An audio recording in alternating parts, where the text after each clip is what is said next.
Hello student. Hello everyone student. आज अपन 11th class के आगे के लेक्चर की बात कर रहे हैं। Cell the unit of life.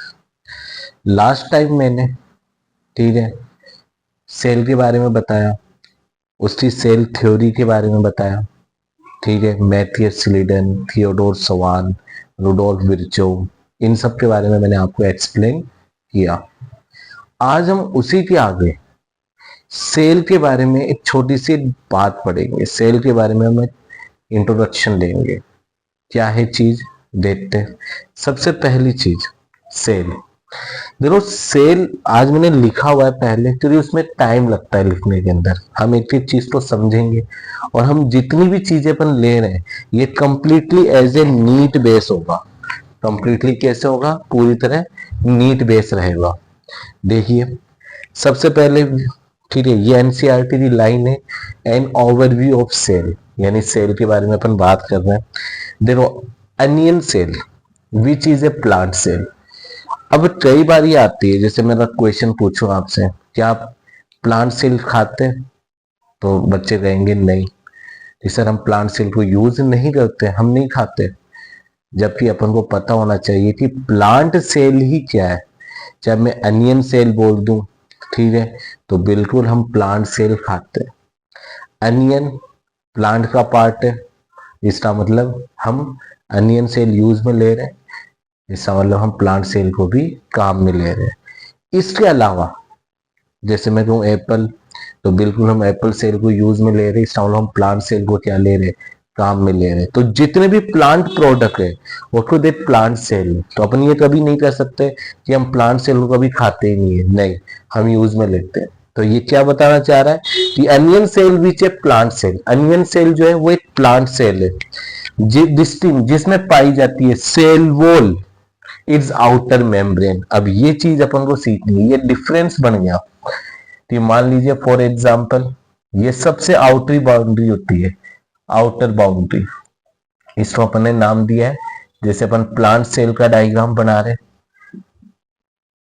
Plant cell का, तो प्लांट सेल में सबसे आउटर पार्ट में क्या होगा, तो सबसे आउटर पार्ट में होगी cell wall, and just within it is the cell membrane.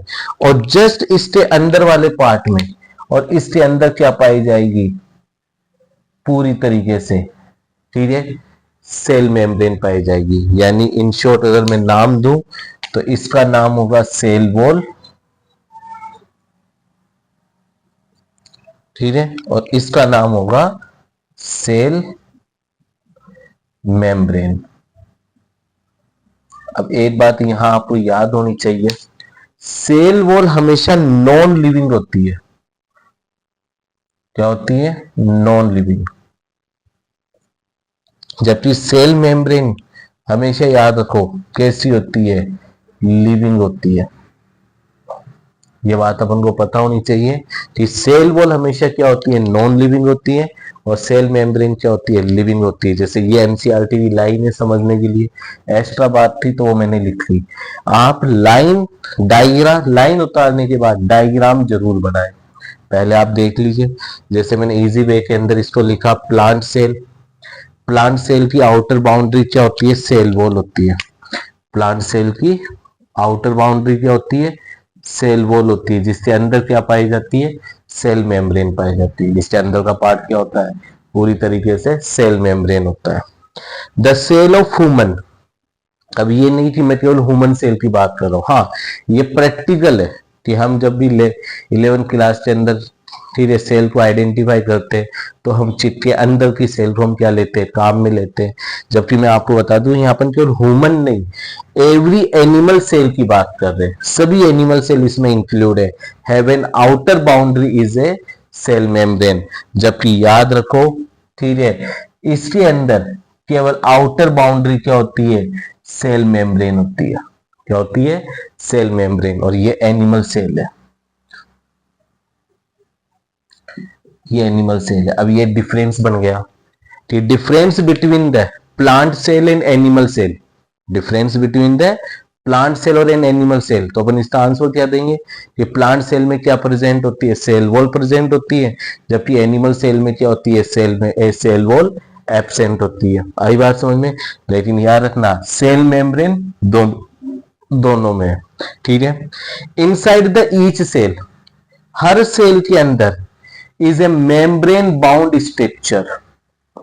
क्या बोल रहे हैं, इनसाइड द ईच सेल, हर सेल के अंदर membrane bound structure, membrane bound structure होती है, चाहे वो प्लांट सेल हो चाहे वो एनिमल सेल हो, एक मेम्ब्रेन बाउंड स्ट्रक्चर पाई जाती है, जिसे हम क्या कहते हैं, न्यूक्लियस कहा जाता है, जिसे हम क्या कहते हैं नॉर्मली, न्यूक्लियस,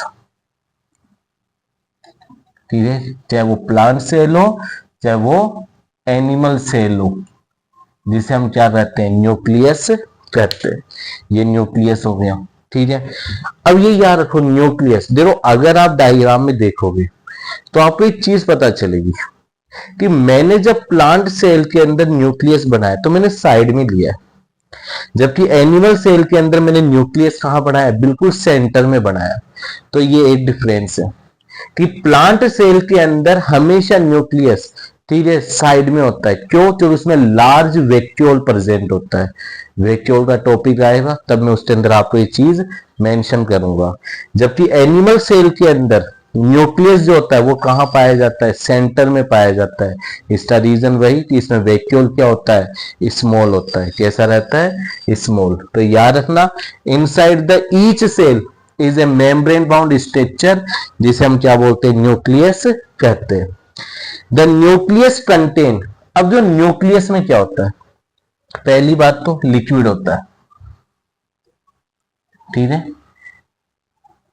जिसे अपन न्यूक्लियोप्लाज्म कहते हैं, ठीक है, प्रोटोप्लाज्म। कंटेन क्रोमोसोम, और इस न्यूक्लियस के अंदर जो सबसे मेन चीज है वो क्रोमोसोम है। क्या है, क्रोमोसोम। याद रखना न्यूक्लियस का कंटेंट क्या होता है, तो न्यूक्लियस का कंटेंट क्रोमोसोम होते हैं।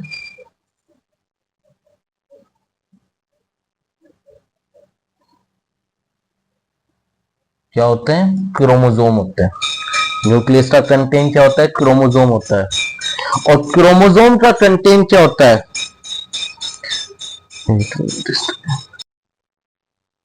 और क्रोमोसोम का कंटेंट क्या होता है, ठीक है।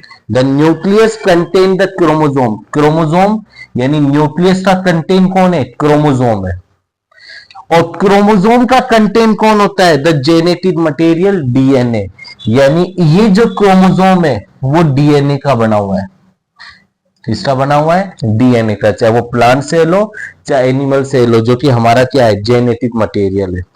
याद रखो जेनेटिक मटेरियल दो टाइप के होते हैं, एक डीएनए और एक आरएनए।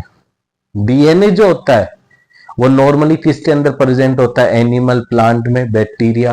लेकिन वायरस के अंदर जेनेटिक मटेरियल आरएनए पाया जाता है, तो वायरस नॉन सेल्यूलर की फॉर्म में रहेगा। तो ये याद रखो क्रोमोसोम, न्यूक्लियस, न्यूक्लियस का कंटेंट है क्रोमोसोम, और क्रोमोसोम का कंटेंट क्या है, डीएनए। अब बताने में मैं यहां भी बता सकता हूं कि डीएनए जो होता है वो पॉलीन्यूक्लियोटाइड का बना है। पॉलीन्यूक्लियोटाइड न्यूक्लियोटाइड का बना हुआ है। न्यूक्लियोटाइड तीन चीजों का बना होता है, ठीक है, nitrogen base, pentose sugar, phosphate group. फिर ये आपस में जुड़ते हैं, क्या बनाते हैं, डीएनए बनाएंगे। आई बात समझ में। तो ये अपन अभी का टॉपिक नहीं है, अभी अपन सिर्फ न्यूक्लियस जब अपन पढ़ेंगे, डीएनए की स्ट्रक्चर पढ़ेंगे, तब ये डिटेल में आपको बता दी जाएगी। तो अभी के लिए सिर्फ अपन को ये याद रखना है कि न्यूक्लियस का कंटेंट क्रोमोसोम होता है और क्रोमोसोम का कंटेंट डीएनए होता है। यानी क्रोमोसोम किससे बने होते हैं, डीएनए के बने होते हैं। अब कोई बच्चा भाई ये सोच रहा है कि क्रोमोसोम क्या है, तो क्रोमोसोम हमारा जेनेटिक मटेरियल जिससे हमारी बॉडी बनी हुई है, और ये हमारे पेरेंट्स से हमारी बॉडी के अंदर क्या होते हैं, ट्रांसफर होते हैं। तो ये डायग्राम यहां तक एक बार बना लेना। अब जो सेल है वो दो टाइप की होती है। कितने टाइप की होती है, दो टाइप की सेल पाई जाती है। स्टूडेंट ये डायग्राम जरूर बनाना, ठीक है। अब ध्यान से सुनो, जो न्यूक्लियस होते हैं वो कितने टाइप के होते हैं, दो टाइप के होते हैं। जैसे फॉर एग्जांपल न्यूक्लियस, अब जो सेल जो होते हैं वो दो टाइप के होते हैं, सॉरी मैंने न्यूक्लियस कह दिया। सेल जो है वो कितने टाइप के हैं? दो टाइप के होते हैं। तो सबसे पहले देखो, ये अपन ने सेल बनाई, सेल मेम्ब्रेन है। इनके अंदर अगर न्यूक्लियस, न्यूक्लियस के सराउंडिंग न्यूक्लियस मेम्ब्रेन क्या हो? प्रेजेंट हो। न्यूक्लियस मेम्ब्रेन, न्यूक्लियस मेम्ब्रेन अगर प्रेजेंट हो तो ऐसी सेल को हम बोलते हैं यूकेरियोटिक। क्या कहा जाता है? Eukaryotic cell. और जिस सेल में न्यूक्लियस के सराउंडिंग न्यूक्लियस मेम्ब्रेन क्या हो? एब्सेंट हो।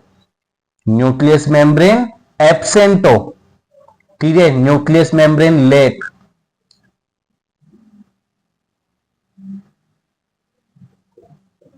न्यूक्लियस मेम्ब्रेन लेक, एब्सेंट हो या कमी हो, तो ऐसी सेल को हम क्या बोलते हैं? प्रोकैरियोटिक बोलते हैं। क्या बोलते हैं? Prokaryotic cell. तो देखो, eukaryotic cell, cell that have membrane bound nuclei, membrane हो प्रेजेंट, तो वो क्या कहलाता है? यूकैरियोटिक। और जिनमें क्या हो? लेक हो, उसे अपन क्या बोलते हैं? प्रोकैरियोटिक। आई बात समझ में? अब इसके आगे ये चीज एक बेसिक है, ये अपन को पता होना चाहिए, ठीक है, कि सेल किसकी बनी है। सेल है, उसके अपना प्लांट सेल है तो उसके चारों तरफ सेल वॉल प्रेजेंट होती है। इनसाइड द क्या होता है? सेल मेम्ब्रेन होती है, उसके अंदर न्यूक्लियस पाया जाता है। न्यूक्लियस का कंटेंट क्या होता है? जेनेटिक मटेरियल होता है। क्रोमोसोम होता है, क्रोमोसोम का कंटेंट जेनेटिक मटेरियल डीएनए होता है, ठीक है। अगर जिस सेल में न्यूक्लियस मेम्ब्रेन प्रेजेंट है वो यूकैरियोटिक कहलाती है। और जिस सेल में, ठीक है, न्यूक्लियस के सराउंडिंग न्यूक्लियस मेम्ब्रेन क्या हो? एब्सेंट हो, तब हम उसे क्या बोलते हैं? प्रोकैरियोटिक कहते हैं। ये अपन को यहां तक होना चाहिए। अब एक थोड़ा सा एक्स्ट्रा बात बता रहा हूं, चाहे यूकैरियोटिक सेल, चाहे वो प्लांट किंगडम हो, चाहे वो एनिमल किंगडम हो, चाहे वो फंगाई किंगडम हो, चाहे वो प्रोटिस्टा किंगडम हो, इन सब में यूकैरियोटिक सेल प्रेजेंट होती है। केवल एक बैक्टीरिया, मोनेरा किंगडम, केवल मोनेरा किंगडम ही एक ऐसा किंगडम है, ठीक है, जिसमें only for bacteria, bacteria include है। उसी में क्या होती है? प्रोकैरियोटिक सेल पाई जाती है, ठीक है। स्क्रीनशॉट लेके एक बार इसको लिख ले जरूर। देखिए, अब आगे इसी में बहुत प्रोकैरियोटिक, अब अभी अपन ने पढ़ लिया, चाहे वो प्रोकैरियोटिक हो, प्रोकैरियोटिक ऐसी सेल जिसमें न्यूक्लियस है, लेकिन न्यूक्लियस के चारों तरफ न्यूक्लियस मेम्ब्रेन एब्सेंट है, तो वो क्या कहलाएगी? प्रोकैरियोटिक कहलाएगी। और ऐसी सेल जिसमें न्यूक्लियस के सराउंडिंग न्यूक्लियस मेम्ब्रेन प्रेजेंट हो, ठीक है, तो वो क्या कहलाएगी? आपके यूकैरियोटिक सेल कहलाएगी। तो चाहे वो देखिए, अपन ने जैसे लास्ट टाइम ऑर्गेनेलीज पढ़ा, ऑर्गेनेलीज में अपन ने देखा कि कैसे सेल के अंदर अलग अलग टाइप के ऑर्गन पाए जाते हैं। तो मैंने यहाँ पर ऑर्गेनेलीज को तीन चीजों में डिवाइड किया। जैसे ऐसे ऑर्गेनेलीज जिसमें मेम्ब्रेन एब्सेंट हो, ऐसे ऑर्गेनेलीज जिसमें क्या हो? सिंगल मेम्ब्रेन प्रेजेंट हो, ऐसे ऑर्गेनेलीज जिनमें डबल मेम्ब्रेन हो। देखिए एक एक चीज को, सबसे पहले, ठीक है, नॉन मेम्ब्रेन, राइबोसोम, सेंट्रोसोम और इंक्लूजन बॉडी, ये वो है जिनके अंदर किसी भी टाइप के, ठीक है, मेम्ब्रेन नहीं होती है। जिसमें राइबोसोम, राइबोसोम एक ऐसा सेल ऑर्गेनेलीज है जो कि यूकैरियोटिक सेल और प्रोकैरियोटिक सेल दोनों में पाया जाता है। राइबोसोम साइट है, मैंने जैसे फर्स्ट लेक्चर में भी आपको कहा था कि राइबोसोम साइट है जहां पर क्या होता है? प्रोटीन सिंथेसिस होता है, प्रोटीन का फॉर्मेशन होता है। तो राइबोसोम वो जगह है जहां पर क्या बनता है? प्रोटीन का फॉर्मेशन होता है। सेंट्रोसोम ये ओनली एनिमल सेल में होता है, ओनली फॉर यूकैरियोटिक, और यूकैरियोटिक में भी एनिमल सेल में ही पाया जाता है, जो कि क्या करता है? सेल डिवीजन में हेल्प करता है। इंक्लूजन बॉडी ये ओनली फॉर प्रोकैरियोटिक सेल में पाया जाता है। यहां से कई बार नीट में क्वेश्चन अटेम्प्ट हो चुके हैं, एक बार इसे अच्छी तरह नोट करना कि राइबोसोम जो होता है वो यूकैरियोटिक एंड प्रोकैरियोटिक दोनों में इंक्लूड होता है। सेंट्रोसोम ओनली किस में प्रेजेंट होता है, एनिमल सेल में प्रेजेंट होता है, और inclusion body only prokaryotic cell में ही पाया जाता है। Endoplasmic single membrane, endoplasmic reticulum, ठीक है, Golgi complex, lysosome, vacuole, cytoskeleton, cilia, flagella, इनमें सिंगल मेम्ब्रेन होती है। ये सभी ओनली फॉर यूकैरियोटिक में ही प्रेजेंट होते हैं। डबल मेम्ब्रेन में आता है माइटोकॉन्ड्रिया, प्लास्टिड और न्यूक्लियस। आई बात समझ में, ये भी ओनली फॉर यूकैरियोटिक में, ये और ये केवल यूकैरियोटिक में ही प्रेजेंट है। यहां आपको याद रखना है राइबोसोम दोनों सेल में, प्रोकैरियोटिक में भी और यूकैरियोटिक में भी। सेंट्रोसोम एनिमल सेल में प्रेजेंट है। Inclusion body only prokaryotic cell में ही प्रेजेंट होता है। ये अब ये पूरा का पूरी जो टेबल मैंने बनाई है इसे नोट करना और अच्छी तरह याद रखना कि कौन सी चीज, कौन सा सेल ऑर्गेनेलिज कौन सी सेल में प्रेजेंट होता है। ये दोनों सिंगल मेम्ब्रेन और डबल मेम्ब्रेन ये तो ओनली फॉर किसके अंदर पाई जाती है, आपके यूकैरियोटिक सेल में ही पाई जाती है। एनिमल सेल कंटेन, ठीक है, नॉन मेम्ब्रेन बाउंड। हम देखो हम ये यूकैरियोटिक सेल के अंदर आते हैं। कौन से सेल में आते हैं, यूकैरियोटिक।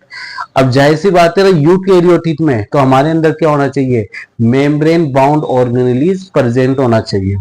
तो animal cell contain non membrane bound organelles जिनको हम क्या बोलते हैं, सेंट्रोसोम। और ये किस में हेल्प करते हैं, सेल डिवीजन में हेल्प करते हैं। ये अपन को अच्छी तरह पता होना चाहिए ये हमारी किस में हेल्प करते हैं, सेल डिवीजन में हेल्प करते हैं। ये अपन ने देखा सेल के बारे में कुछ छोटी छोटी बातें जो आगे जाकर अपना पूरे बेस बनेगी, तैयार होगा। सेल साइज एंड शेप, जो मैंने अभी साइज लिखी है, शेप अभी थोड़ी देर में बता रहा हूं। सेल साइज देखो पहली लाइन, सेल डिफर, सेल अलग अलग होती है फ्रॉम ग्रेटली इन साइज। जितनी भी सेल है उन सबका साइज अलग अलग हो सकता है, शेप डिफरेंट हो सकता है और उनकी एक्टिविटीज भी अलग हो सकती है। अगर कभी बोल दे कि सेल को किसके बेस पे डिवाइड किया जा सकता है, तो सेल को साइज के बेस पे भी डिवाइड किया जा सकता है, शेप के बेस पर भी डिवाइड किया जा सकता है और एक्टिविटीज के बेस पर भी डिवाइड किया जा सकता है। जैसे में सबसे पहले आती है माइक्रोप्लाज्मा। माइक्रोप्लाज्मा याद रखो ये सबसे स्मॉलेस्ट सेल है, ये अपन को याद रखना, स्मॉलेस्ट सेल जिसका साइज कितना है 0.3 माइक्रोमीटर, यानी नॉर्मल बैक्टीरिया से भी 10 गुना छोटा, 10 गुना छोटा। ये आपको याद रखना है बैक्टीरिया से, तो ये 10 गुना छोटा होता है बैक्टीरिया से। तो माइक्रोप्लाज्मा सबसे स्मॉलेस्ट सेल है जिसकी साइज क्या होती है 0.3 माइक्रोमीटर। बैक्टीरिया जिसकी size 3 to 5 micrometre. Largest single cell egg of ostrich जिसकी अगर साइज की बात करें 150 इंटू 170 सेंटीमीटर, ठीक है। RBC 7.0 micrometre. और सबसे लार्जेस्ट लॉन्गेस्ट सेल तो याद रखना नर्व सेल।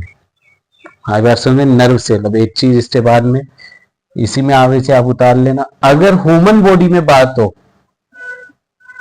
ह्यूमन बॉडी में तो याद रखो ह्यूमन बॉडी की सबसे स्मॉलेस्ट सेल, स्मॉलेस्ट सेल, तो स्मॉलेस्ट सेल तो ये भी है, लेकिन मैं बात कर रहा हूं in human body, in human body. तो इसका याद रखना आंसर होगा स्पर्म। और largest cell in human body, तो इसका आंसर होगा ओवम, ठीक है। तो स्मॉलेस्ट सेल मेल के अंदर है और लार्जेस्ट सेल ओवम, ठीक है, फीमेल के अंदर है। एक ये चीज अपन को अच्छी तरह इनका शेप याद होना चाहिए। अब बात आती है साइज की।